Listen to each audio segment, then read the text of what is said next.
Model എക്സാമിന് നമുക്ക് ചോദിച്ചൊരു ക്വസ്റ്റൻ ആണ് maximum value sine x plus cos x എന്ന് പറഞ്ഞത്. നമുക്ക് മാക്സിമം വാല്യൂ കണ്ടുപിടിക്കാൻ ഒരു ഷോർട്ട് ഫോം ഇക്വേഷൻ ഉപയോഗിക്കാം.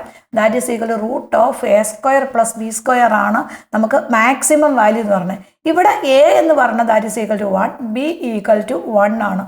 അപ്പോൾ നമ്മുടെ മാക്സിമം വാല്യൂ എന്ന് പറയുന്നത് 1 സ്ക്വയർ പ്ലസ് 1 സ്ക്വയർ വരും, √2 വരും. അപ്പം മാക്സിമം വാല്യൂ √2 ആണെങ്കിൽ ഈ ഇക്വേഷൻ്റെ മിനിമം എന്ന് പറയുന്നത് -√2 കൊടുത്താൽ മതി. ഇതിൻ്റെ ഒരു ജനറൽ ഫോർമുല നമ്മൾ പഠിച്ചു വെച്ചാൽ മതി. That is equal to A sine x plus B cos x ഫോമിൽ ഏതൊരു ക്വസ്റ്റ്യൻ കിട്ടിക്കഴിഞ്ഞാലും അതിൻ്റെ മാക്സിമം വാല്യൂ എന്ന് പറഞ്ഞാൽ ഏത് ഫോർമുലയെ കൊടുത്താൽ മതി? √a² plus B square. എയുടെ വാല്യൂ ഏതാ നോക്കാം, ബിയുടെ വാല്യൂ ഏതാ നോക്കാം. അപ്പം മാക്സിമം കിട്ടിക്കഴിഞ്ഞാൽ അതിൻ്റെ ഓപ്പോസിറ്റ് നെഗറ്റീവ് എടുത്തു കഴിഞ്ഞാൽ അതിൻ്റെ മിനിമം വാല്യൂ ആയി. പ്ലേ സ്റ്റോറിൽ നിന്നും ആപ്പ് സ്റ്റോറിൽ നിന്നും ക്ലാസ്സോറ എന്ന ആപ്പ് ഡൗൺലോഡ് ചെയ്ത് 500ഓളം വരുന്ന ലൈവ് റെക്കോർഡഡ് വീഡിയോ കുട്ടികൾക്ക് 1999 രൂപയ്ക്ക് നേരിട്ട് പർച്ചേസ് ചെയ്യാവുന്നതാണ്. ഇൻസ്റ്റാഗ്രാം പേജും യൂട്യൂബ് ചാനലും ഫോളോ ചെയ്യുക. Thank you.